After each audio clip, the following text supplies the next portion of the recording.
안녕하세요. 사연을 시작하기에 앞서 구독과 좋아요 부탁드려요. 감사합니다. 사연 시작해 볼게요.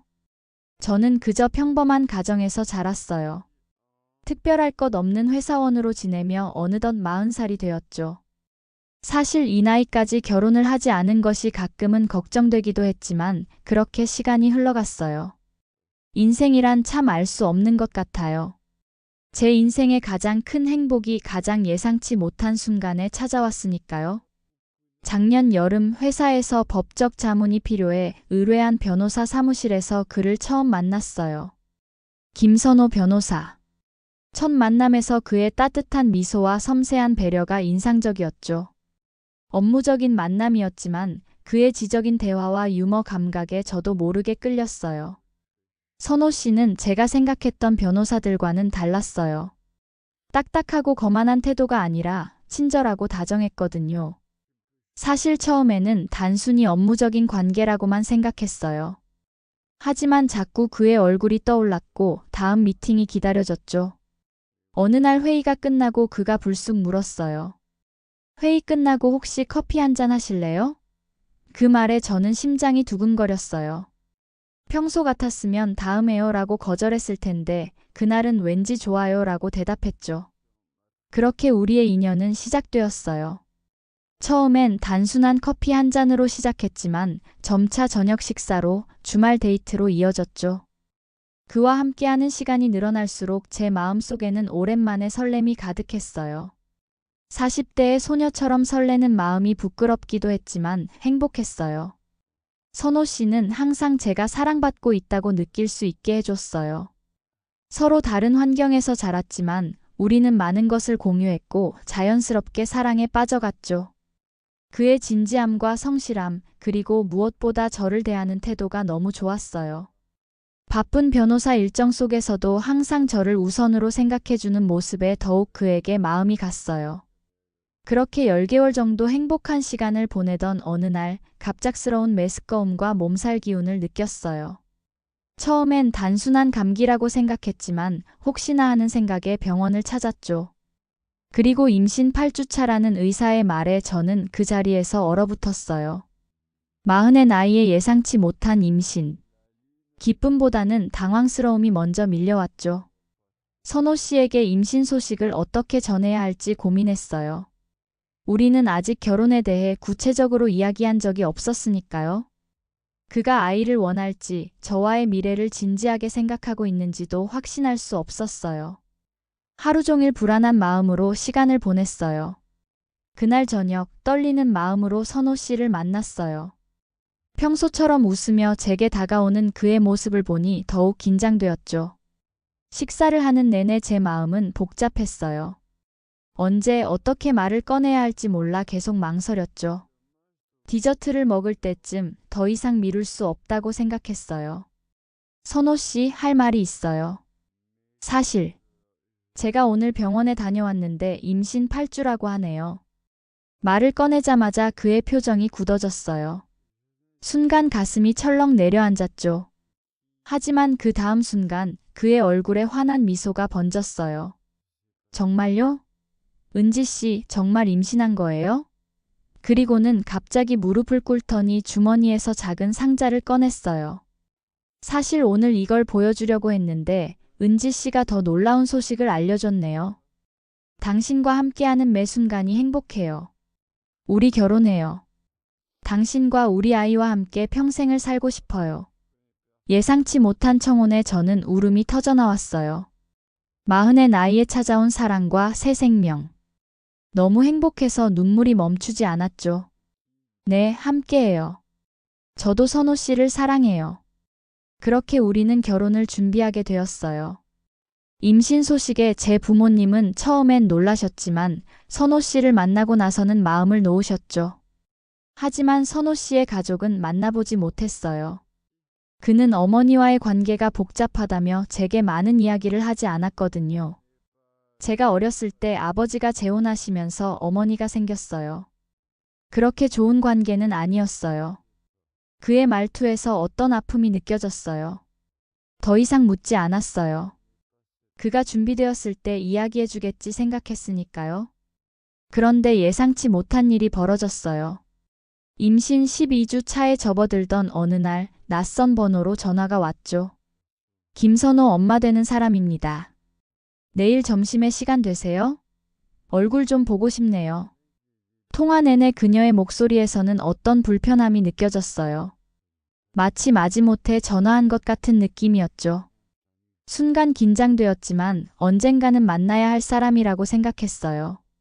다음 날 약속한 회사 앞 카페에 도착했을 때 화려하게 차려입은 60대 여성이 저를 기다리고 있었어요. 처음 봤을 때부터 그녀의 눈빛이 날카롭게 저를 훑는 게 느껴졌어요. 정은지 씨죠? 앉으세요. 그녀의 목소리는 얼음장처럼 차가웠어요. 억지로 끌어올린 미소가 오히려 더 섬뜩하게 느껴졌죠. 인사를 나누고 자리에 앉자마자 바로 본론으로 들어갔어요. 우리 아들이 당신과 결혼한다고 하더군요. 솔직히 말해서 마음에 안 들어요. 아니, 정확히 말하면 역겨워요. 40이나 된 노처녀가 내 아들을 꼬셨다니. 뭐 방법이 있었겠죠? 몸이라도 팔았나요? 그 말에 저는 충격을 받았어요. 예의 없는 말투에 당황했지만 침착하게 대응하려 노력했죠. 어머님, 저희는 서로 사랑해서 결혼하기로 한 겁니다.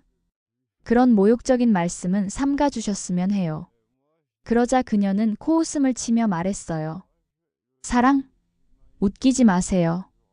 내 아들이 당신같이 나이나 처먹은 여자를 왜 사랑해? 분명 뭔가 꿍꿍이가 있겠지. 우리 선호는 명문대 출신의 성공한 변호사야. 당신 같은 평범한 회사원과는 어울리지 않아.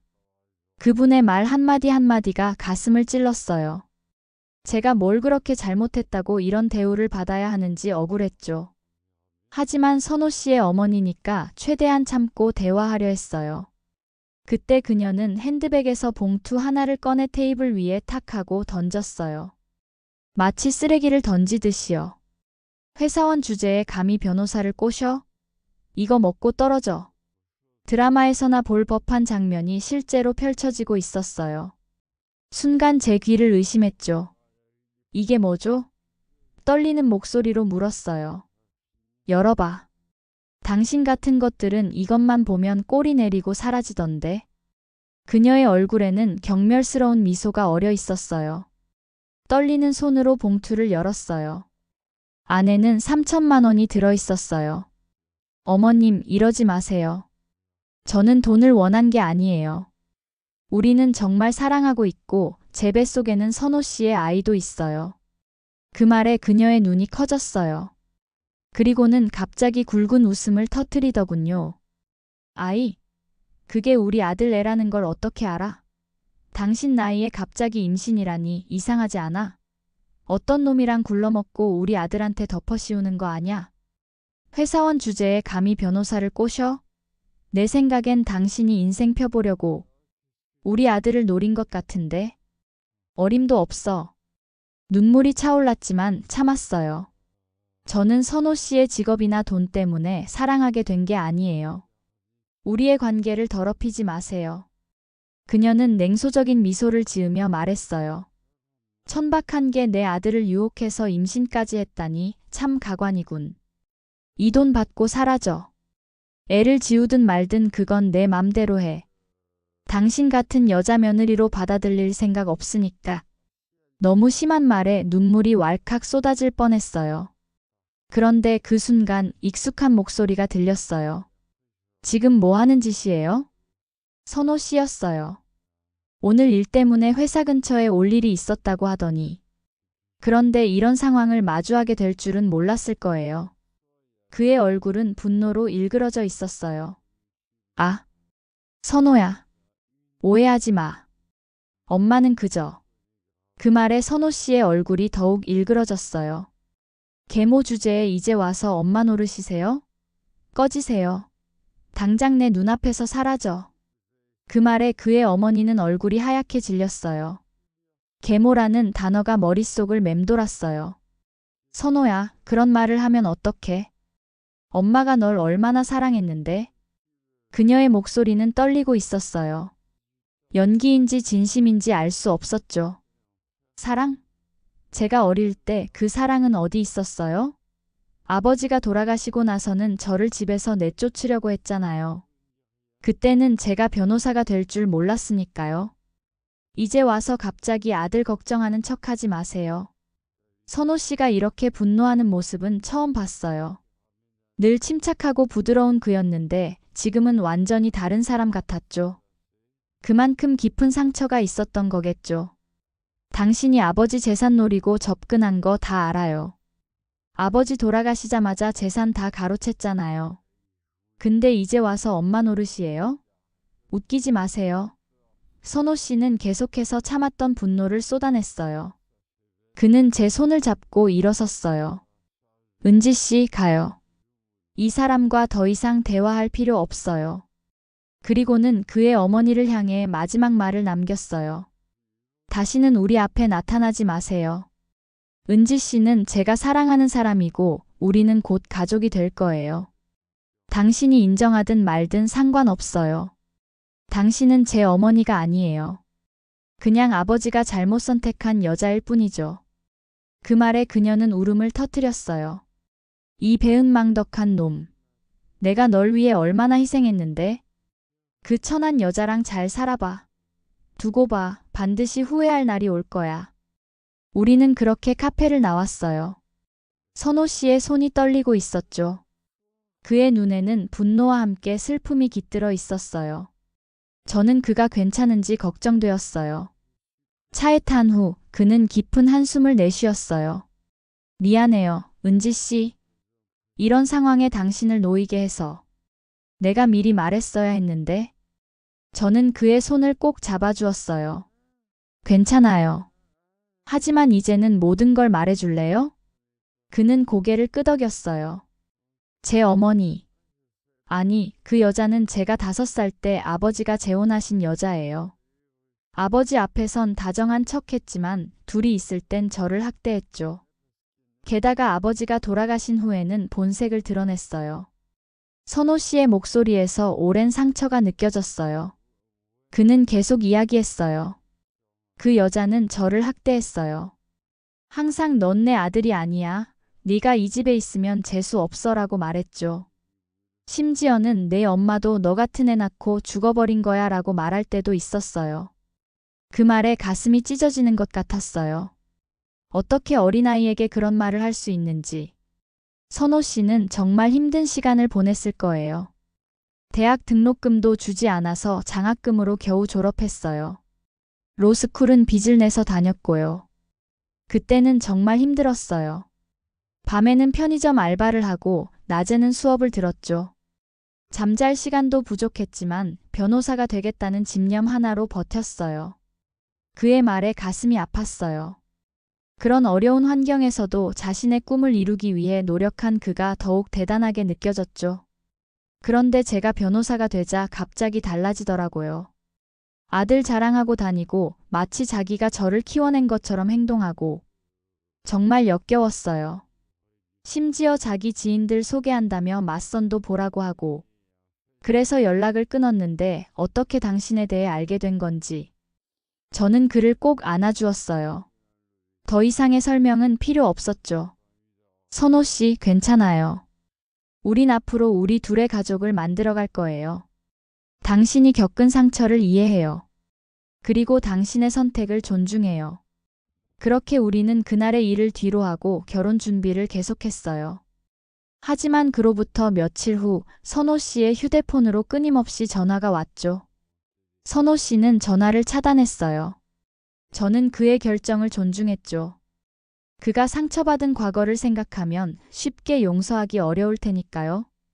3개월 후 저희는 조용한 결혼식을 올렸어요. 제 부모님과 가까운 친구들만 초대한 소박한 예식이었죠. 그의 가족은 아무도 오지 않았어요. 하지만 그것조차도 우리의 행복을 가리지는 못했어요. 이제부터 우리는 진짜 가족이에요, 은지 씨. 당신과 우리 아이 그리고 저. 저는 평생 당신을 행복하게 해줄게요. 결혼한 지 5개월 후 저는 건강한 남자아이를 낳았어요. 태어난 순간부터 선호 씨를 꼭 닮은 아들이었죠. 같은 눈매, 같은 미소. 보는 순간 사랑스러웠어요. 선호 씨, 우리 아들 정말 당신을 빼닮았네요. 그는 아이를 품에 안고 감격에 젖은 표정으로 말했어요. 은지 씨, 고마워요. 이런 행복을 선물해줘서.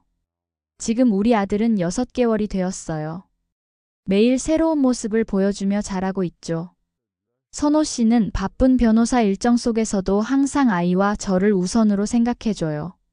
주말이면 함께 공원에 가고 저녁이면 아이에게 그날 있었던 일들을 재미있게 이야기해주죠. 가끔은 그의 계모 생각이 나기도 해요. 손자를 한 번도 보지 못했으니 안쓰럽기도 하고요. 하지만 그건 그 여자의 선택이었고 우리는 우리의 행복을 지켜야 했으니까요. 그날 레스토랑에서 그 여자가 했던 말들이 아직도 귓가에 맴돌 때가 있어요. 천박한 여자, 회사원 주제에 내 아들 인생 망치지 마. 그때 받은 상처가 완전히 아물진 않았나 봐요. 어떤 날은 문득 그 여자가 저를 그렇게 대했던 이유가 궁금해질 때도 있어요. 어쩌면 그 여자도 나름의 상처와 아픔이 있었던 건 아닐까 하고요. 하지만 그것이 선호 씨에게 상처를 준 행동들을 정당화할 수는 없겠죠. 선호 씨 행복해요? 은지 씨와 우리 아들이 있는데 어떻게 행복하지 않을 수 있겠어요? 당신은 내 인생의 축복이에요. 그의 대답에 저는 항상 미소 짓게 돼요. 40년을 살면서 이런 행복이 기다리고 있을 줄은 몰랐어요. 때로는 우여곡절이 있었지만 그 모든 과정이 지금의 행복으로 이어졌다고 생각하면 감사한 마음뿐이에요. 사랑은 예상치 못한 곳에서 찾아오고 행복은 함께 만들어가는 것임을 알게 되었어요. 우리 가족이 앞으로도 건강하고 행복하게 지내길 바랄 뿐이에요. 제 긴 이야기를 끝까지 들어주셔서 감사합니다. 구독과 좋아요, 알림 설정까지 잊지 마세요.